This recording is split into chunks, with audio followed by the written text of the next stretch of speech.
Right. Like you heard, my maiden name is Betsinger. And the only people I knew that had that name were related to me, you know. And I kept asking where we come from or all of this sort of stuff.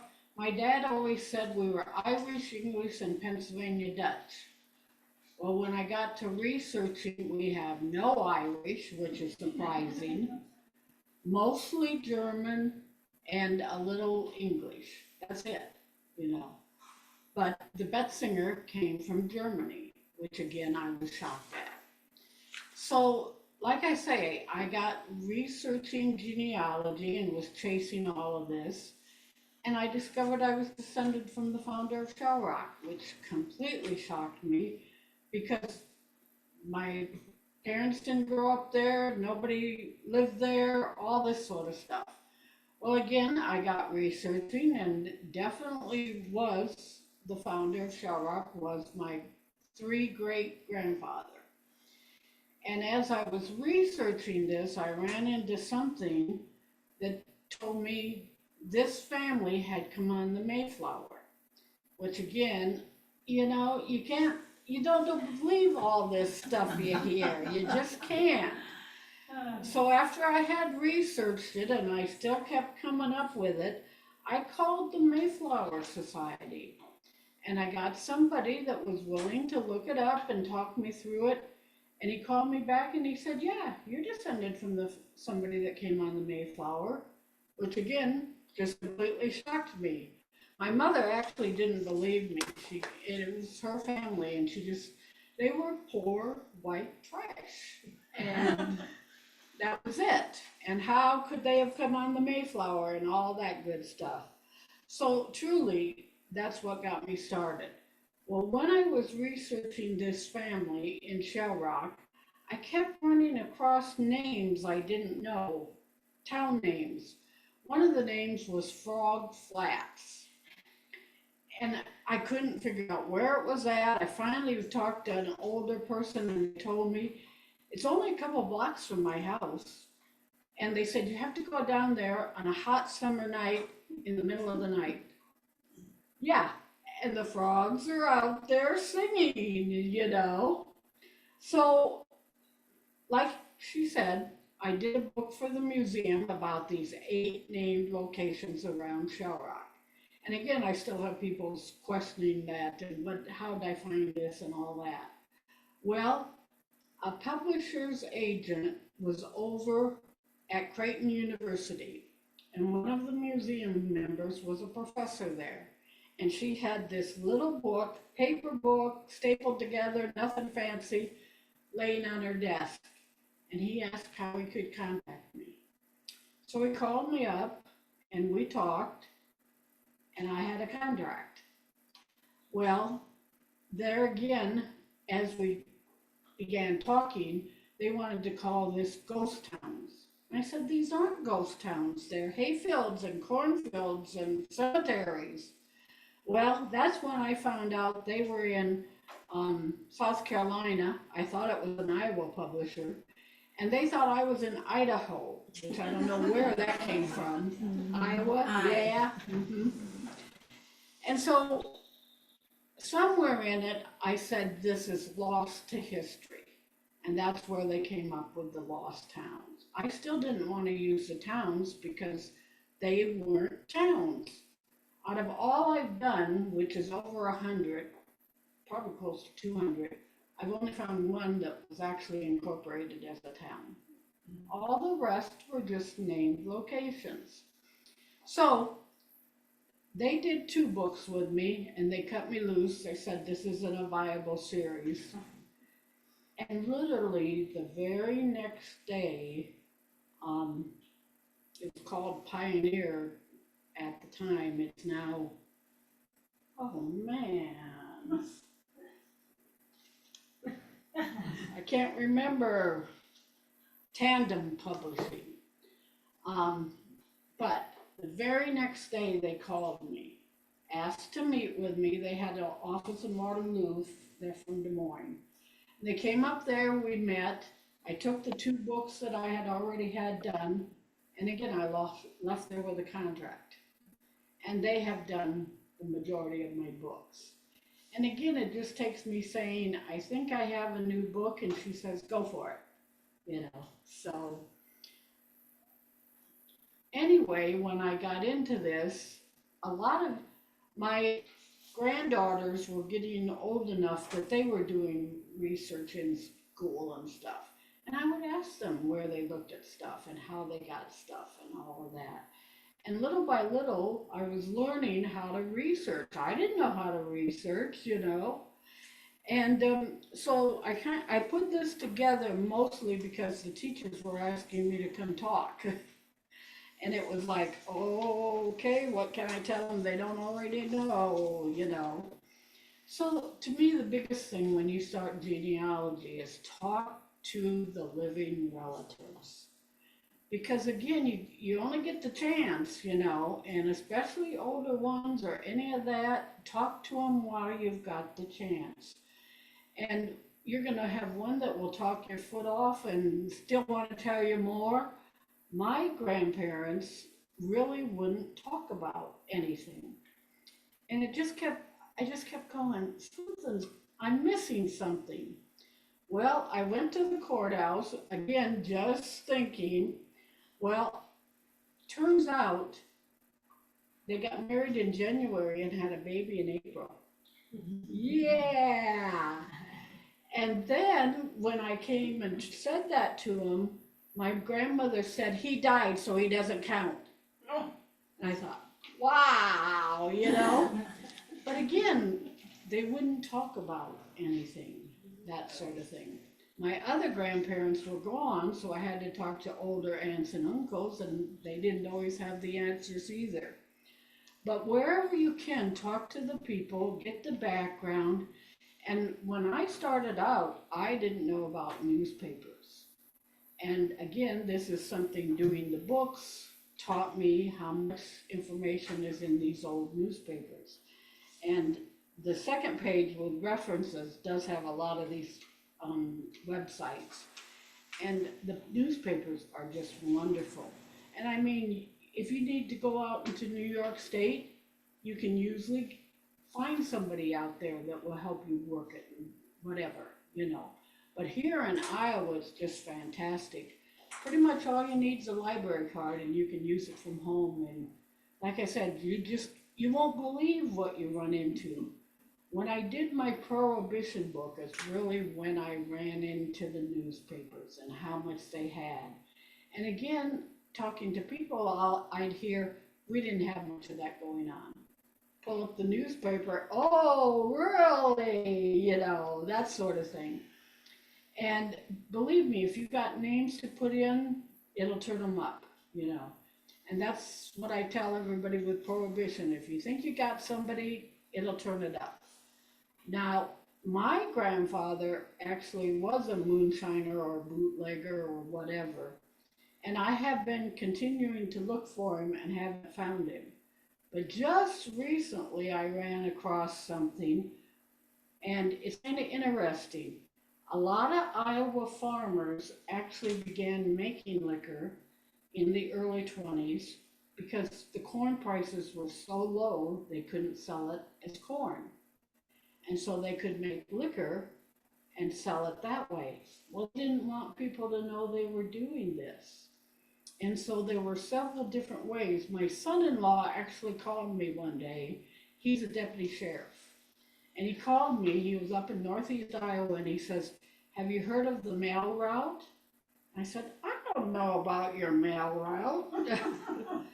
And he explained to me that they were talking about that they put money in their mailboxes on Saturday night. On Sunday morning they had liquor. And they claimed not to know who was making it, any of this stuff, but they were getting good liquor. And so again, you just got to talk with people and listen and ask questions. Now, again, if you can place your family on a map and pull it up, then you've got neighbors to look at and all of this sort of stuff. And who knows what that might show. A lot of times they'll be relatives because, they live close together and such. And so again, if you can pull it up and place it landscape wise, who knows what it'll tell you again too. Um, Now I will say, and I didn't do it this way, but do one family at a time because you will tend to get confused and all that sort of stuff. So now start current and work backwards. And remember, spellings changed. They just did. Who knows what they come into Ellis Island or wherever and they say their name and it's written down as the person who heard it, you know. Because if most people were asked how do you spell that, they wouldn't know at that time. So again, um, now I kind of downplayed a lot of the stories I was hearing. But again, as you get into these old newspapers, how many of them have something there that links together and stuff? Um, Ancestry is great, but again, it's a resource. Don't take it as the holy grail or whatever. It's got information, but you still need to check this, all that sort of thing. Roots Web is good. I like them because it's people working on their own name. And again, they tend to really know their family. Another thing that is good is the census. And again, you can get this pulled up and look at the neighbors, look for relatives, all that. Courthouse records are great. And you can get into the records yourself, you can go back and forth and into whatever, and again, it's just a wonderful resource. I actually had to buy a copy of my grandparents' marriage license to prove to them that they got married then. They were saying it didn't count because the baby died. Don't ask me. Find a Grave is another good resource. And again, this is people that have walked the cemeteries and volunteered to put this information up. And, they'll write anything that's on the tombstone, so who knows what it's going to be. That reminds me, when I was starting my Prohibition book, and my granddaughters were about middle school age, somewhere in there, we were at a rural cemetery in Butler County. And I was looking for a specific grave. They were out wandering the cemetery, And they started yelling for me to come. So I went over and they said, look at that. And it's had the guy's name and all this. Then it said, he loved Prohibition. They didn't know what Prohibition was, so that's what they were asking. I was wondering how I could find out more about why he loved Prohibition. I did look in the newspaper and didn't turn anything up, so anyway, you never know what you're going to stumble into. Now, the Mormon Church has places that you can go and research, and it's free. They'll help you. They love to have you come. It's just another resource. Cindy's List online is another site that, again, as you're looking, who knows what you'll turn up. Now, be sure and credit where you found this or who gave it to you. Because again, if you want to get in the DAR or any of this sort of stuff, you've got to be able to prove your information. So I learned by accident that I need to check when I'm doing these lost towns. I need to go to every museum, every library in the county. And what it was, I was over in Franklin County, and I don't know why, all the history stuff is always on the bottom shelf. You notice that? Yeah. Always. So I just plain sit down and do it. So I was taking books out, and I was gonna use these. So as I pull enough books out, there's another book way back there. Hidden, maybe. So I pull it out and I put it that I'm going to look at it. So I take the books over and I start going through them. Well, this book that was hidden had been written in the early 1900s by a person that came and lived in one of these lost towns. And there's nothing there now because, there isn't. But here was information, first-hand information. So I, of course, wrote it down, made copies, all of that. I took it to the librarian and I said, this was behind the books I was using. I said, this needs to be preserved. It's 100+ years old now. I said, you need to copy this and then take it to the museum or something. Okay, so I went on with my book and everything. So I'm back at that library months later talking on this book. And a guy comes up to me when I was done and he says, where did you find this book? And I said, here. And he goes, where? So we went over, of course, sat down, pulled out books. There it was again, hidden. Well, I went to the librarian, and it was a different librarian, and I said, you need to preserve this book.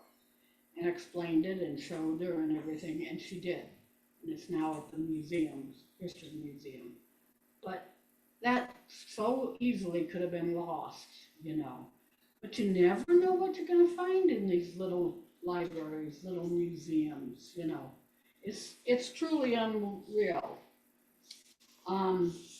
Now I'm going to go over to the references a little.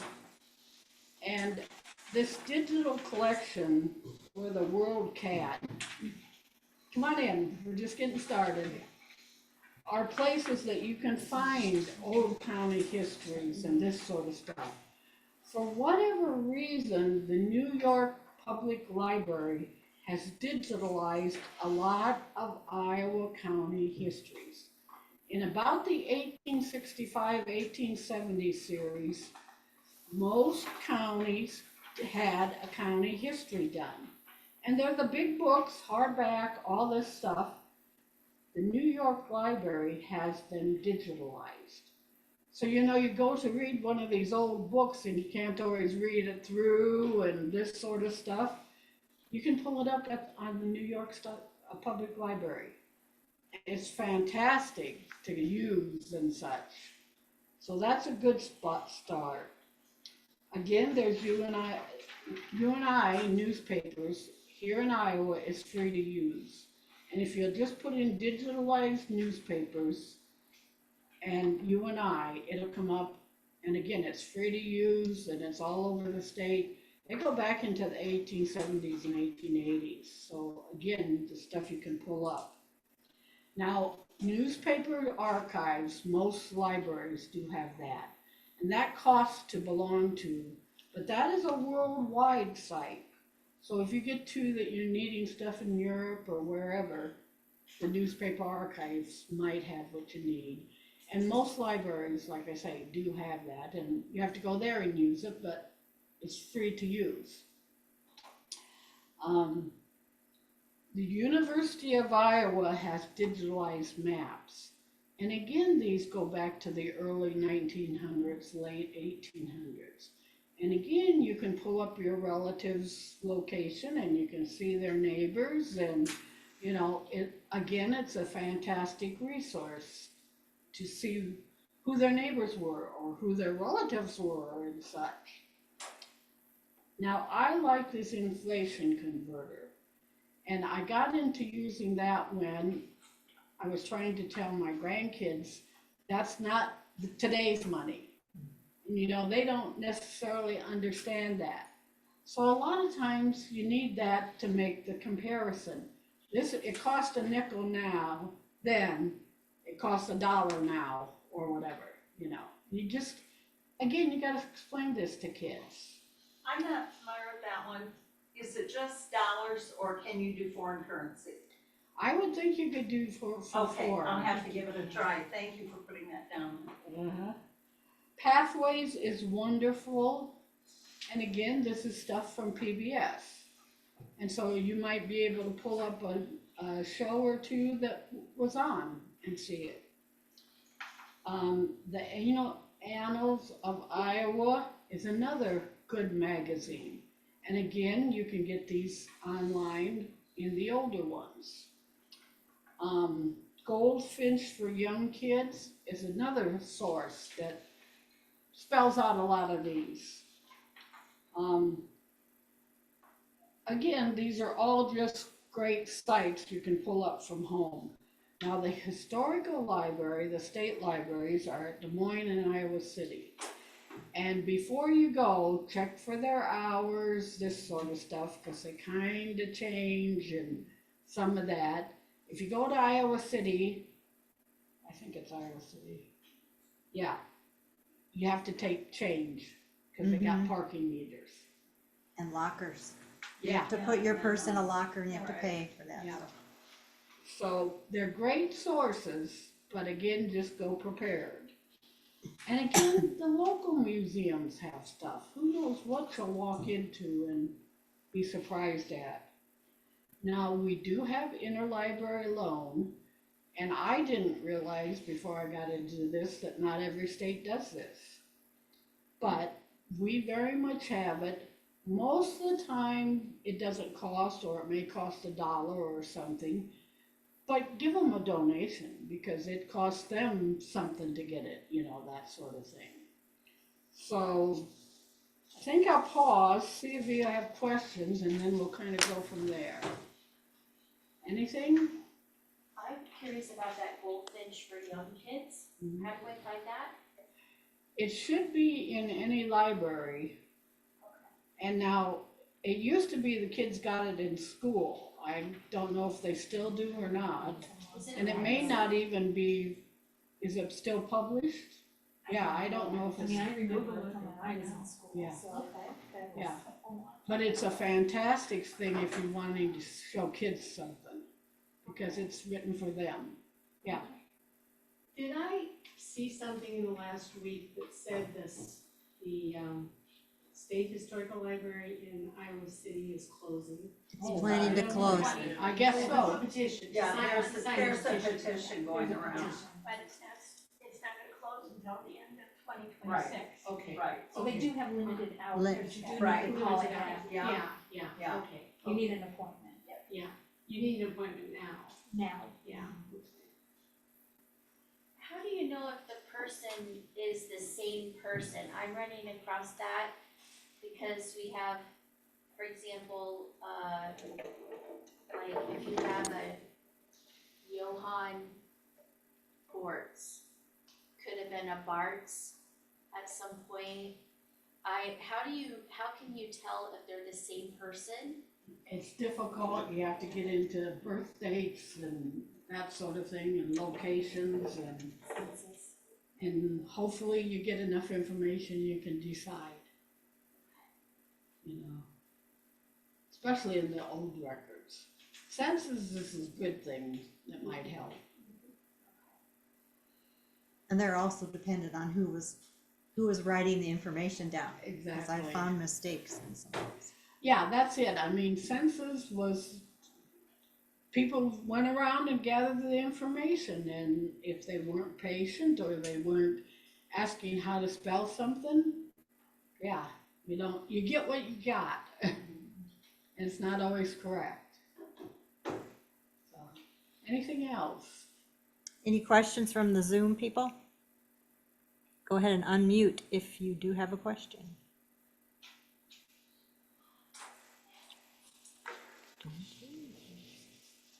I think you've got one sheet that I don't have.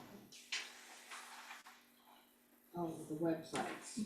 On the wall, I don't have that. Websites are great, but again, you can't accept everything as the truth. You've got to take it and research it yourself and make sure it is the truth. Because like you say, different people, different names, all that sort of stuff. I use this knack to find libraries. And I have found some small little libraries, again, that I couldn't find them otherwise, but this is Iowa Libraries. Again, there's newspapers to get. Radio stations, old time can be found. And radio is still reaching out to people. So don't just push it away. Go to their website, see what you can see, because who knows what they've got there. I try to get libraries to put out flyers in my area. They might be having something going on, but if you don't go to their webpage, you don't know what's going on. So to me, that's one sort of thing. And Facebook is good about reaching out to people. And a lot of families have Facebook pages. And so, you can go and see if your family has a Facebook page and, see what you can see and maybe ask some questions. And it might be your family, it might not, but it's another resource. So I think that's about it, unless you want me to talk about books. Yes, we'll let you talk about books. Okay, my newest book is Rosie the Riveters of Iowa. And again, I kind of think of this stuff, but I don't always know if I'm going to have a book out of it. And that's how Rosie was. I kept wanting to do Rosie the Riveter for years, and I couldn't find anything online, on books, for Iowa. I was down at Mount Pleasant speaking, and I heard a lady say she'd been a Rosie. Well, when I got free, I went to her and I said, I think I heard you say you'd been a Rosie. And she says, yeah, I was. And she starts talking about it. She went to California to work. Well, after I could say something, I said, how would I find Iowa connections? She reaches in and pulls out her phone. She was an original founding member of the Rosies Association. And she's still on the board of the Rosie Foundation. So she's got all these people on her phone. And I said, would there be any way that I could find out the Iowa connections? She said, I will contact them, and if they'll talk to you, I will send you their information. I talked with 35 women that were Rosies. And again, the stuff they could tell me, I wouldn't know enough to ask the questions for. One of the groups that I talked to, and I was able to talk to a group, one of the groups said that the first day they went to work, there were no women's restrooms. They didn't have a need for them. And so they finally went to somebody in charge and said they didn't have a restroom. Evidently, some guys went and cleaned a restroom, and that was theirs for the war. Now, up in northwest Iowa, when they ran into it, they brought in porta potties, and they had to use the porta potties summer and winter, that sort of thing. And so, again, the stuff I found out overall surprised me completely, And the guys were off fighting, and so who was watching the kids? And so there were some groups that the women worked 3 different shifts, so there was always somebody with the kids. Now, there were some companies that started what they called victory shifts. And this was the women went to work 11, 12 o'clock at night, worked till 5, 6 o'clock in the morning, and the kids were home alone. And, we know better now, but I could find nobody hurt, nothing bad came out of it anyway, So again, it's just unreal what we didn't know about Rosies, and I learned some of it anyway. So my book that may not get published is Polio in Iowa. And my publisher is closing her printing business.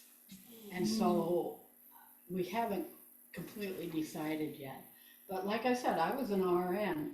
And so I get talking to these people, And, you know, I'm shocked at the stuff I've heard and saw.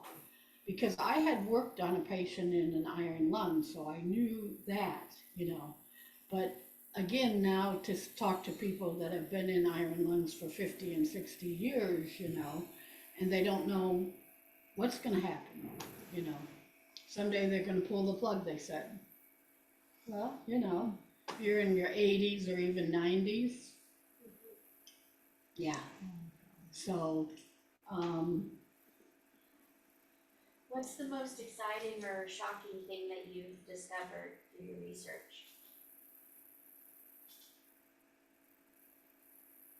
I think it really is this Rosie with no restrooms. Didn't you have one that had a secret they weren't supposed to tell? I don't know. Okay. It's a secret. Well, it was something they weren't to talk about, what they were working on. Yeah, with the, oh, I think I know. Yeah. Yeah, Okay, right, something right. like that. with the Rosies, when they went to work, these ladies that were a group and they met as a group, they told me they kind of questioned why somebody was gonna hire them, that they didn't know what they were gonna do, and they were gonna pay them, you know? And so a few of them decided they were gonna go over to the factory and ask some questions. And this was somewhere around Fort Madison, they wouldn't tell me where. Anyway, they went to the gate, the guard was closing the gate, and he said to them, "Come back when you've cut your hair and got pants." And he closed the gate and started to walk away. Well, the lady said, "We have some questions, come back, we have some questions." He continued walking away. So again, the ladies go back and they're just wondering, one lady said that she was small, they wanted her to go in the nose of an airplane and weld. She said she didn't know how to weld, and then they were gonna, you know, she actually refused to do it because she didn't think it was safe for her or anybody else, you know. So when they finally, then the ladies, when they could go to work, they felt like they had to ask their husbands for permission, you know. So they sent letters, because of course the guys are off to war, and they're kind of waiting for them to come back. Well, the letters come back, so the ladies go to work. These 35 women, plus some others that I talked to, every one of them said to me, "We never were shown how to do something." They said that they would have us watch, and then we were supposed to do it, whatever it was, you know. And it wasn't until somebody might cut a finger off or cut their arm, then they might show people what to do. So anyway, the ladies are filling out paperwork, and they come to a form that they're told, you have to sign that or you won't be able to go to work. Well, what it was that they were saying that they would not talk about or share any information they saw or did for 50 years after the end of the war. Is that the one? Mm-hmm. Yeah. So they could not talk about it for 50 years after the end of the war. Well, again, the lady said to me, they said they wish they could ask their husbands. If they didn't sign this, they could not go to work. So they signed it. Well, again, they were very careful, and there's people even today that are very careful. I've had several that I've said to them, you can talk about this. No, I can't. That sort of thing. So, these ladies go to leave this factory they're at, and there's a backup at the gate. And they're kind of going, what's the backup to leave? There's never a backup there. Well, they get there, and they find out the war had ended. While they were at work, the war ended. They had to re-sign this form, and somebody had added at the bottom of the page, if you break this contract, you will be charged with treason. And so again, you can see why they didn't, And I mean, the ladies in factories, the men in factories, and all the military people had to sign this same form. I had brothers in the Navy in the 70s and 80s, and they had to sign this same form. And so it was just, they could not talk about it. One day I walked in on my two brothers, and they quit talking. I said, that's not fair. But that's the way it was. And like I say, there are definitely people that still think they can't talk about this. And that really shocked me that we had something like that, but I guess it was common.